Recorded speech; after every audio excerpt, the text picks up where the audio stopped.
So we relate to the beginning of this week's Parsha Chukas, which starts off Vaydaber Shem el Moshe v'laharon laimoy. And the Eibishter said, Zois Chukas haToire. These are the statutes, the laws of the Torah, Asher Tziv Hashem laimoy. And the Pusik goes on to relate all about Para Aduma, all about the red heifer, the dinam of tuma, the dinam of haToire. The first question that's posed is very basically, why does the Torah say Zois Chukas haToire and it's just spoken about Zois Chukas haPuro? If you're speaking about the Para Aduma, then why would you describe it as Chukas haToire? If you want to go in a broader spectrum, you'd say Zois Chukas haTuma, because that's what you're really speaking about, tuma v'tahara. It's worthwhile understanding that essentially all mitzvahs of the Torah, whichever they are to be performed even if we don't understand them. The ultimate kiyum mitzvah, which we took on by Har Sinai when we said the words Naaseh v'nishma, Ama Peziza, essentially means that first we do and then we listen.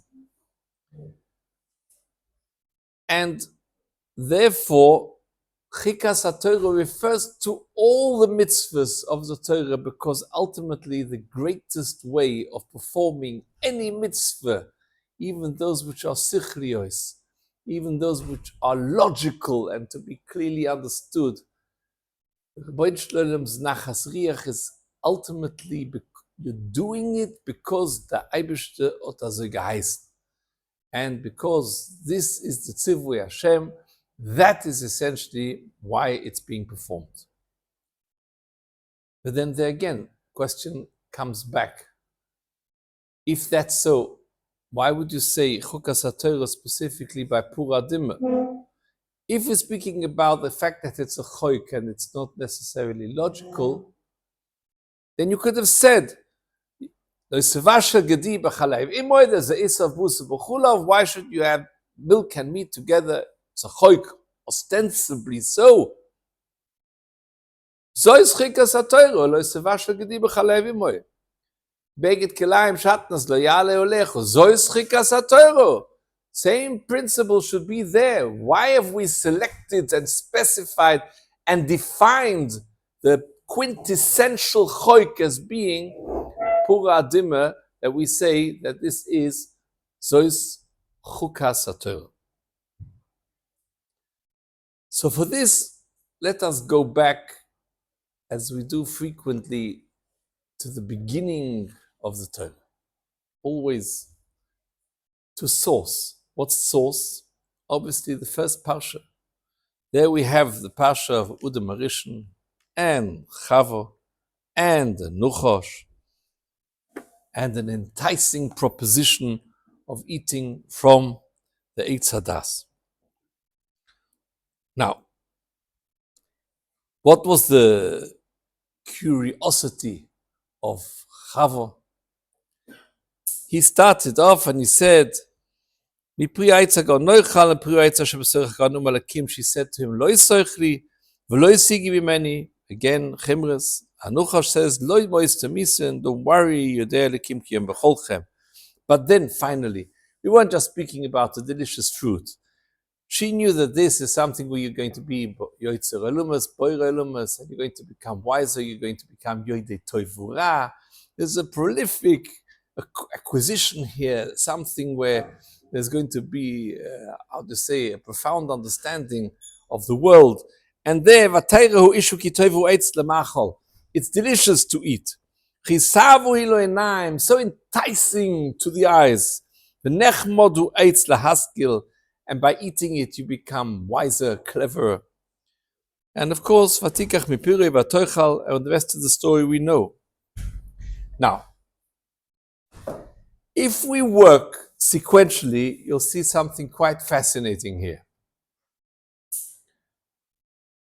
When she sinned, she caused death to descend to the world. because man became mortal at this point. Until then, he was designated to live forever.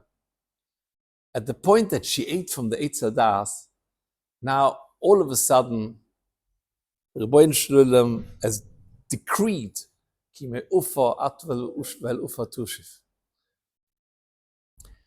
What's the consequence of a person dying? That he becomes a source of tuma, and the human body starts its decomposition. But at the moment that the neshama departs from the body, then all of a sudden he becomes the ultimate avi avos hatimah.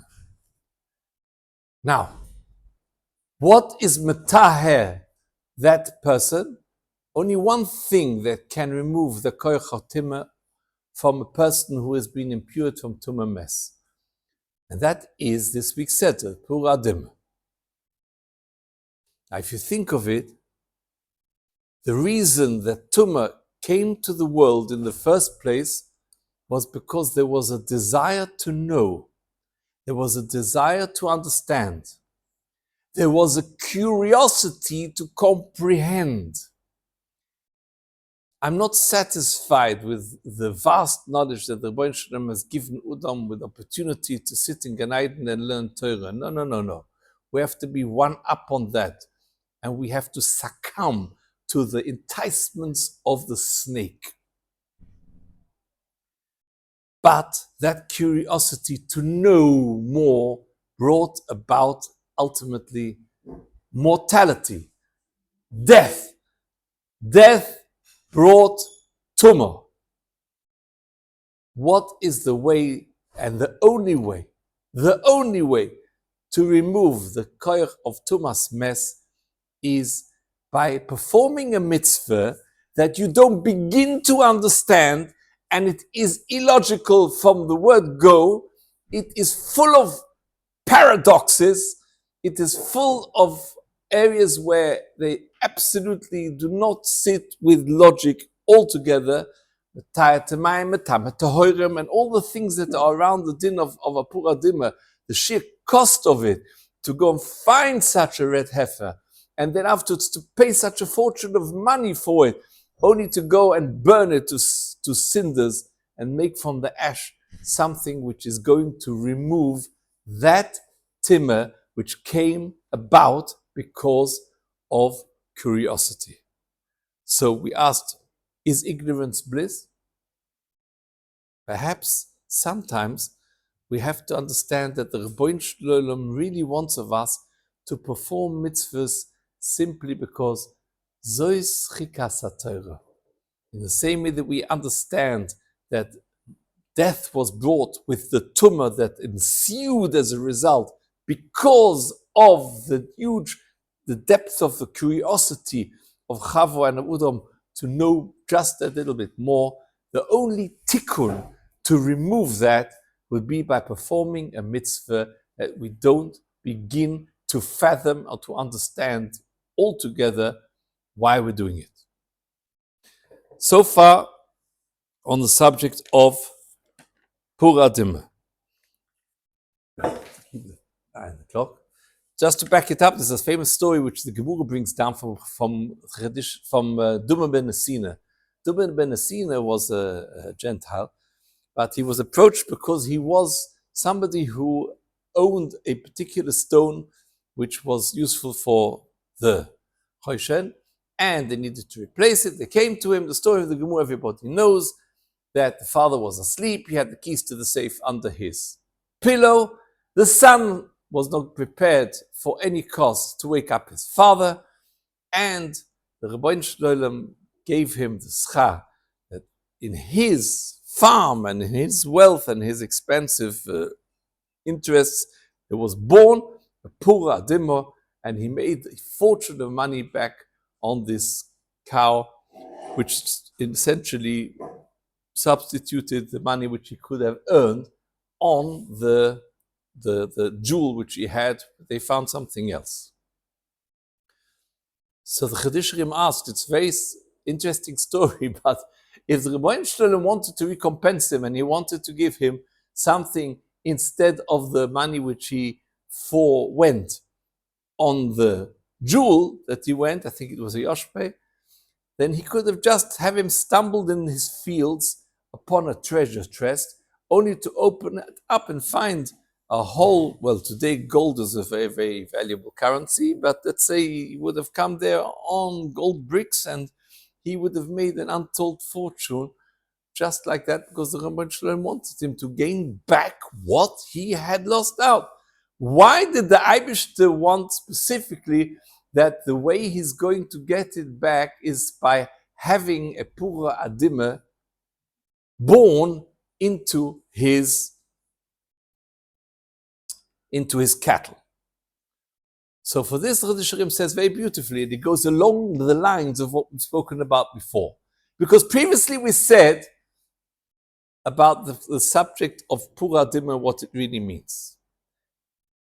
Now, if Duma ben Asina was behind the mitzvah of Kibbut Av, then there was essentially a very strong kitrig against Klal Yisrael. Look at this, a Go, a Gentile. Look how he's mechabed his father, prepared to have the keys under the pillow. He could have just gently, but he might have woken him up, and he was prepared. No way. I'm not going to wake up my father for this. It's only money. And therefore, he forsook this, and he forewent the prophets that he could have. But the kitrig above, in the heavens above, would have been, a goy versteht, wie mechabed zu seiner Tate, in wusse mit Jiden. So for this, the Eibishter so orchestrated things that the outcome was very interesting. Kibbut Av V'Oim, everybody understands, is what we call a mitzvah sichlis. It's logical. Father, mother, they brought you to the world. The mother, she stays up nights feeding the baby. The father pays a fortune of money just for the upkeep of the child, the education of the child, spend so many hours in trying to be mechanach the child. Eventually he goes to school and then he goes to the yeshiva or whatever it may be, but it's all one direction, giving, giving, giving. So why should it be so difficult to explain that this son is actually going to be mechabed, the man who gave him so much during his lifetime, is a mitzvah sichles?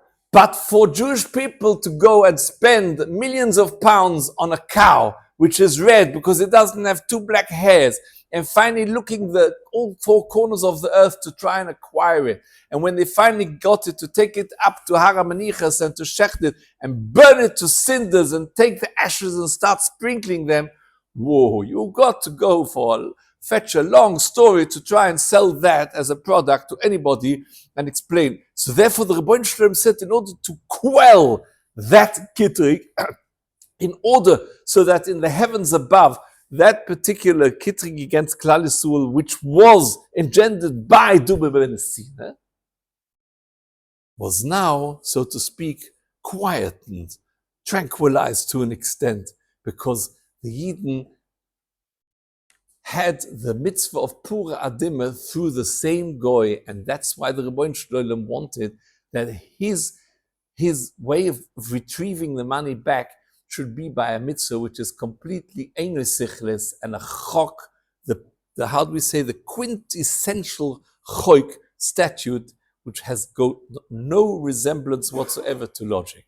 And that's why Duma ben Asina got the reward by way of a Para Aduma. Which brings us to a later part of the Seder. Just to tie things up, we'll just mention the following. One of the fascinating parts of Chukas is what we call the chet of the Maimerivo. There's a big machlokas rishonim as to actually explain what essentially was that sin. And some say it was the fact that he said Shebinu HaMoirem, and he called it the Yidden revolutionaries and outspoken people. Some people spoke about the fact that he hit the rock. There's a various different mahalchem in the Rishonim. But there is another part of the story which is worthwhile noticing. The Rebbeinu Shloilem told Moshe on the outset, Kaches hamate, and he told them, "B'dibartem el hasel alei name, speak to this rock. And when you speak to the boulder, v'nusan meimov, it should give its waters. V'hishkisu esu edu, ve'es be'irom." So the Meshech Chochmah points out that at the end of the story, after he hit the rock, it says, "Vayure Moshe es yudoi, vayetzi ma'im rabim, vataish tu edu, uve'irom."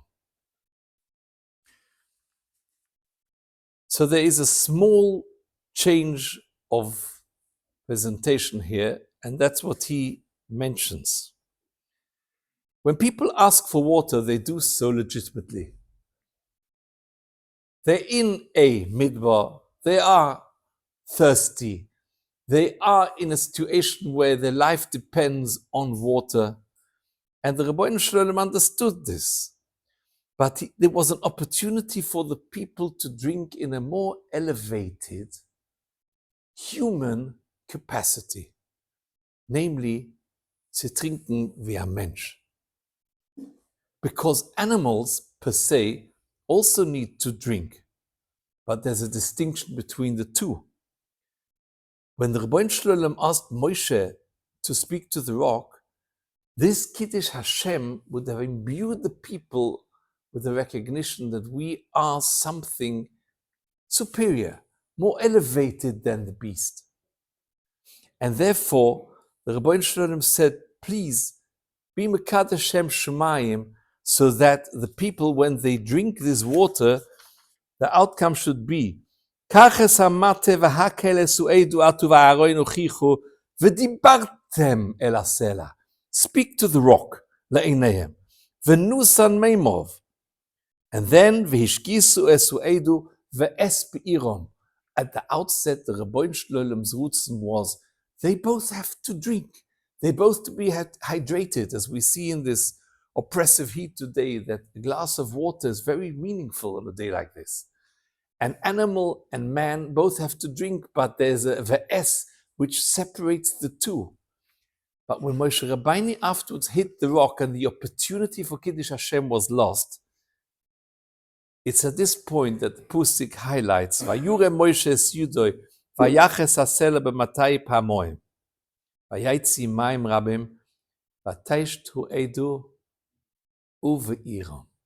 Man and beast were equated.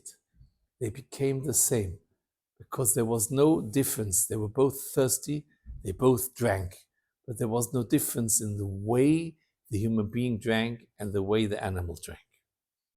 But it is, if time permits, I'll just add here that the word Nusan Meimov is fascinating, because Meimov means that this rock has essentially inherently got those properties of water. Now, Meimov, where this I heard from my Zayde, who said very beautifully, the word Sela has got three letters to it. Samach, Lamed, and Ayin. When you write the three letters fully, then you've got Samach is written as a Samach Mem and a Chov, and you've got Lamed is written Lamed Mem Dalet, and you've got the Ayin which is written as Ayin Yid Nun. Take the central letters of each of those three words, of those three letters, Samach, Lamed, Ayin, which means you've got Mem, which is the one from Samach, you've got a Mem again, and you've got a Yid, which comes to the word Mai. So Meimov means that it inherently possesses that, how to say, characteristic of water. It's got that property within it. So Vayach es hasela pamoim, he hit it from one side, which removed the external letters of the Samach, Lamed, and Ayin, and the second time to remove the other letters of the externality, Vayetze Meimov, its inherent waters which were possessed within. But to conclude, I'll just tell you that Moshe Feinstein in his Drish says and asks a question which is so simply profound. What is the huge difference between the two? I've never seen, perhaps in Vienna it's different, but in London you can speak to a lot of rocks, and it's most unlikely that any of them, whether you beat the living daylights out of them, or if you speak to them until the hind legs come off, none of them are going to give forth water. Is there such a huge difference in the miracle per se between speaking to a rock or hitting a rock, where all of a sudden water gushes out from within? That was what Moshe asked. And then again, it's quite disproportionate, so to speak, of Moshe Rabbeinu not entering Eretz Yisrael as a result of that slight differentiation. Sugt Reb Moshe, the word Rabbeini essentially means he's our teacher. Our teacher means that there's a legacy which is given by him for all future generations. Moshe Rabbeini is Moshe the teacher. And the real ultimate teacher, the Chanach, the Ruv, the parent, there's a message that the Rebbeinu Shlolem was asking Moshe to convey. Even if you think that you are talking to a rock, you may talk and talk and talk. Carry on. Don't give up. Because ultimately, in the end, you will reach your objective. So Rabbi Moshe Feinstein said, he asked of Moshe, give them this lesson. It's a profound teaching. Never stop talking and carry on talking. Eventually, even that stone will give forth water. And if one may add to that, that there's one extra addition that the Rebbeinu Shlolem wanted, that maybe Moshe was conveying. Whatever you do, if you are machanach, if you are a ruv, if you are a teacher, if you are a mentor, essentially, never raise your hand to hit. Communicatively, speak. Don't smack. And I just recall that, sometimes one thinks, one pursues, continues. Long time ago, there used to be what we call a seed organization, which used to learn with people to be makar of them. And I think it was in Bournemouth or in Mill Hill. It was a long, long time ago. And they had a difficult person there, and one of the organizers asked me, please learn with this man. He is not an easy nut to crack. And so we sat down. I said to him, Ralph, whatever his name was, what would you like to learn? So he says, it's good you ask me because I want to learn Hilchas Shabbos. So I thought, we're not going to sit down and learn Torah Shel Chinuch. So we sat down with the kitzur. And we learned from the beginning. The beginning was fine. Speak about how to prepare for Shabbos and what to buy for Shabbos and how. All these things he was okay with. The only trouble was that this man owned 12 restaurants. All of them were Machal Nevailas Treifes. And he didn't keep Shabbos. He had no intention of keeping Shabbos either. But he was there, and they got him to learn. And then we got into the nitty-gritty of Shabbos, and we started to speak about the haluchas of what you can do and what you can't do, and what you can cook and what you can't cook, and whether you can switch on the light, you can't switch on the light, and if it's done through a goy or if it's not done through a goy, and things were getting tighter and tighter and tighter, and the noose was starting to grip. And then one day, and I said nothing to him about his business throughout. All we did was kept to the strict letter of the law, what was written. Eventually he says to me, Doody, I have to be honest with you, this is getting difficult. And to be frank, I find myself overwhelmed with the feelings of hypocrisy. I said, why is that, Ralph? He says, well, you know my business, and you know what I do for a living, And not only the fact that what I keep in my restaurants is not kosher, but my restaurants open 7 days a week, and the best day of the week is Saturday, and there's no way it's going to change at this moment of time. So I said to him, Alf, what would you like me to do? Would you like me to change the Torah? He said, no, you can't do that. I said, you're absolutely right. I can't do that. He says, let me think about it. I said, I think that's a splendid idea. It took him about 5 years to think about it. And I think it was a Shoshuna 5 years later that I got a text from him that he was going to get married to a Jewish woman. And the lady was in fact Shabbos. And he invited me to the wedding, and he asks me, genuinely he wants me to be there, because although we haven't met for 5 years now, he remembers every single thing that we learned together.